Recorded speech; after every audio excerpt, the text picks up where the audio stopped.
chicos a la tercera clase de Botánica Médica 2. Hoy vamos a hablar acerca de lo que son los principios activos de las plantas, que es lo que la industria farmacéutica también utiliza de estas plantas, porque anteriormente hemos estado conversando un poco acerca de cuáles son las bases de algunos fármacos y prácticamente son plantas o minerales. También dentro de esto, si nos remontamos a un poco de todo lo que hemos abarcado en esta clase, hemos hablado también de qué es lo que se utiliza para poder curarlo. O sea, me refiero a que si agarro una planta y la catalogo, puedo decir la hoja me puede servir para tal cosa, la raíz para esto, el tallo para otro, pero no siempre se puede decir que si yo agarro un árbol de mango me va a servir todo lo que es en sí el árbol de mango para sanarme. Muchos historiadores han catalogado a lo largo de, para la redundancia de la historia, de qué es lo que nos sirve de cada planta. Sigamos con el ejemplo del árbol de mango. Se dijo de que la corteza tenía algunos de los principios activos, pero no como lo tenía la hoja, que la hoja es la que tiene en gran cantidad de todo su información prácticamente y todo lo que nos ayuda para poder curarnos. Primero tenemos acerca de qué es el concepto del principio activo, y se dice aquí que son los elementos que actúan, o sea, que es el que desencadena una serie de reacciones. Sustancias con actividad biológica que tienen la capacidad de interactuar con nuestro organismo y su distinto sistema. O sea, yo puedo consumir una planta que me puede servir para dos o más órganos o sistemas, ¿por qué no? Y que casi todos los principios activos conocidos han sido ampliamente estudiados y utilizados por la industria farmacéutica. Es ahí de donde remonta de lo que viene la farmacognosia, o sea, tomar todo lo que es la base de esta planta, todo lo que me va a causar algún efecto que yo quiero, y convertirlo en una materia prima, o sea, algo que sea, digamos, en el lenguaje vulgar, algo bebible que me pueda quitar algún tipo de dolor. Después dice de que la principal diferencia entre el fármaco y las plantas medicinales es que precisamente la sinergia entre esa multitud de sustancias que componen una planta medicinal, muchas de ellas aún desconocidas. ¿Qué es lo que quiero decir con esto? Si yo tomo lo que es el opio y lo convierto en una sustancia química que es la morfina, que es la que se emplea para los dolores, por ejemplo, del cáncer, yo la estoy combinando con algo más, con un químico, con un vehículo o un excipiente que se le llama, más que todo dentro de lo que es la industria farmacéutica. Pero si yo tomo el opio por sí solo, puede que me desencadene algún efecto adverso, porque simplemente lo estoy consumiendo a gran escala, o sea, estoy duplicando la dosis que debería, o simplemente no me he adentrado en todo lo que tiene que ver con cada dosis, que no puede ser tóxica para el organismo. Como primer principio activo de alguna de las plantitas tenemos el famoso flavonoide, que es el que lo podemos encontrar como vitamina C también, y que dice de que existen diversos tipos de flavonoides y que todos ellos están incluidos en el grupo de los polifenoles. Siempre están presentes en numerosos alimentos y plantas, principalmente de color amarillo y naranja, o sea, de ahí remonta su nombre, o sea, flavus viene de amarillo o significa amarillo. Ahí tenemos algunas plantas que contienen flavonoides, que nosotros la hemos estudiado, como por ejemplo el espino blanco, que lo podemos utilizar para problemas cardíacos, y la manzanilla, que tiene un sinnúmero de acciones farmacológicas, relajante, anticonvulsivo, tiene mucílago, antiinflamatorio, etc. También dentro del grupo de flavonoides podemos encontrar las antocianinas, que son responsables del color rojo, azul y violeta de algunos de los alimentos y plantas, como por ejemplo tenemos que los arándanos, que en algunos países su consumo es relativo, al igual que por ejemplo un banano. También tenemos lo que es la flor de malva, que la podemos utilizar en lo que son los casos de depresión, personas que tienen problemas con la coagulación o insuficiencia venosa también, y que de manera general nosotros podemos clasificar los flavonoides que nos pueden actuar en el cuerpo sobre algunas áreas, como por ejemplo y principal el sistema circulatorio,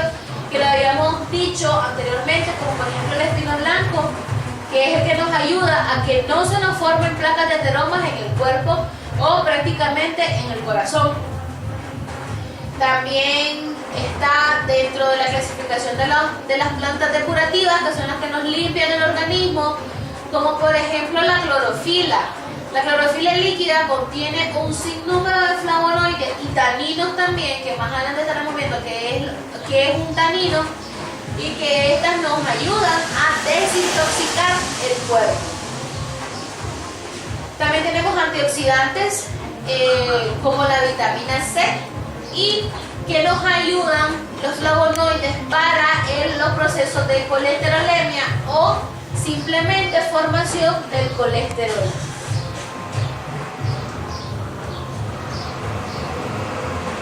Segundo principio activo tenemos lo que son los mucílagos, y que proporcionan una consistencia gelatinosa porque ellos están hechos a base de los hidratos de carbono, o sea, carbono, hidrógeno, oxígeno. Todo lo que nosotros consumimos, como por ejemplo un carbohidrato que es el arroz, carbohidratos como la yuca o la papa, pero la diferencia es que este alimento entra en masa bruta en el organismo, mientras que el mucílago lo que hace es aplacarnos cualquier dolencia que nosotros tengamos. Y que por su consistencia o simplemente por la manera en que ellos están hechos o lo que contienen, se hinchan y aumentan de volumen.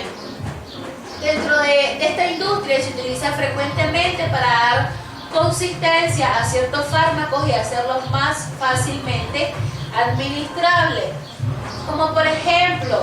algunos tipos de vitaminas que necesitan un vehículo más rápido y que se absorba lo más rápido posible en el organismo. Algunas plantas y alimentos ricos en mucílago tenemos lo que es el lino, el árbol de lino,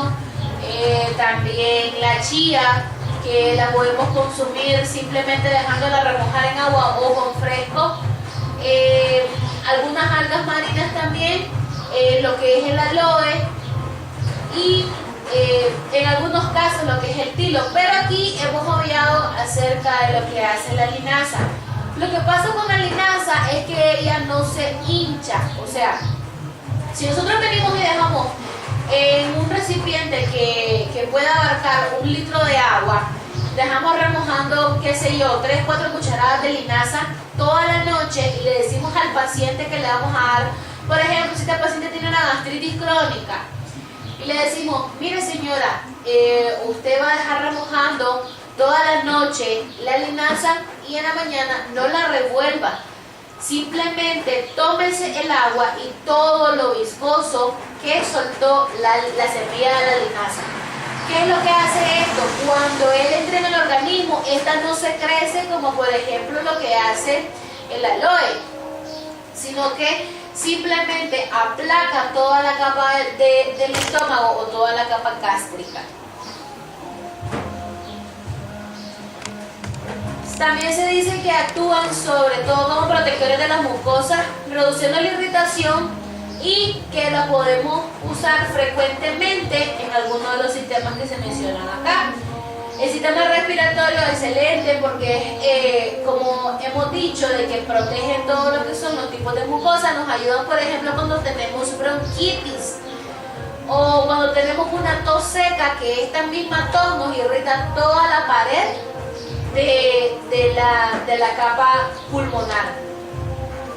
También algunas alteraciones de la piel como quemaduras, escoriaciones, nos ayudan obviamente a quitarnos lo que es el ardor, el picor, la inflamación y nos ayudan a la más rápida cicatrización para que tenga el lugar donde nos hemos hecho la herida. Y también por excelencia en el sistema digestivo. Tercero tenemos lo que son las sapóninas o sapolinas, que lo conocemos comúnmente, que son glucósidos, o sea, la palabra gluco viene de azúcar,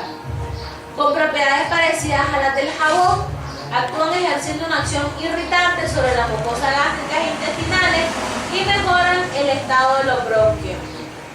O sea, nosotros podemos utilizar algunas sapóninas, como por ejemplo, en personas que son o que tienen un estreñimiento crónico, administramos, qué sé yo. También tenemos la linaza como entre sus principios activos, no solamente es mucílago o un principio amargo, sino que también tiene este tipo de principio activo y que nos pueden ayudar a que esta persona deje de ser estreñida, no rápidamente, porque si nosotros causamos una reversión de todo el estreñimiento agresivo, podemos darle o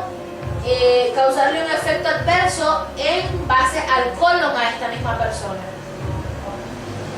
Algunas plantas que contienen este mismo de cosas, este mismo principio activo, es el castaño de Indias, el ginseng también, lo que tenemos como la violeta, la margarita,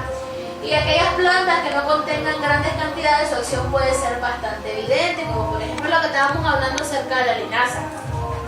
Su principal principio activo es el mucílago, pero no deja de tener todo este tipo de restos de principios. Puede ayudarnos o tiene acciones expectorantes. Personas que tienen una neumonía y que necesitan sacar todo lo que es el esputo o el residuo que queda dentro de los pulmones. Acción depurativa también, nos limpia el organismo, nos potencializa también el organismo, como por ejemplo el ginseng. Y tiene una acción antiinflamatoria, claro, porque ella causa una vasoconstricción en el organismo para que esto deje de causar equimosis y haya una pronta recuperación del tejido dañado. Después tenemos lo que son los taninos,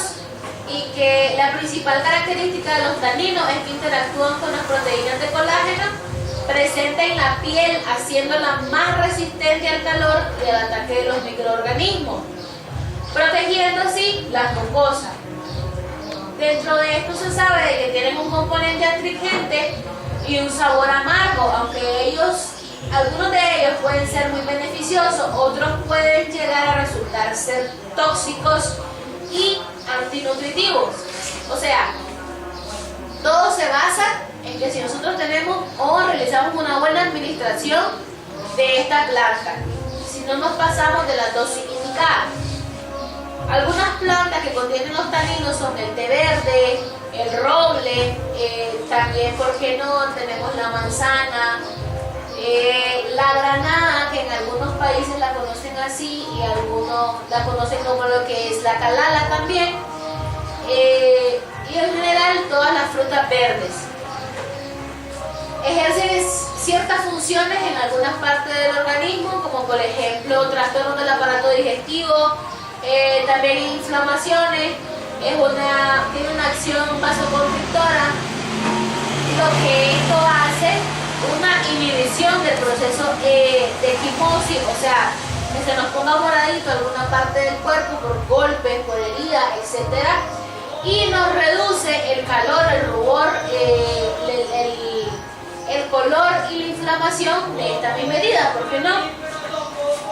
Y también tiene una acción antioxidante. Después tenemos lo que son los compuestos azufrados, y que aunque este sea un elemento químico y por ende un mineral, lo podemos encontrar o utilizar con mayor capacidad para desintoxicar el organismo. ¿Por qué? Porque simplemente lo que ellos hacen es arrastrar todo lo que son las partículas tóxicas o simplemente las toxinas del organismo y sacarlas ¿por dónde? Ya sea por respiración, ya sea por orina o porque la persona tenga una buena defecación. En algunos alimentos que lo podemos encontrar, por ejemplo, en el color blanco, el ajo, la cebolla,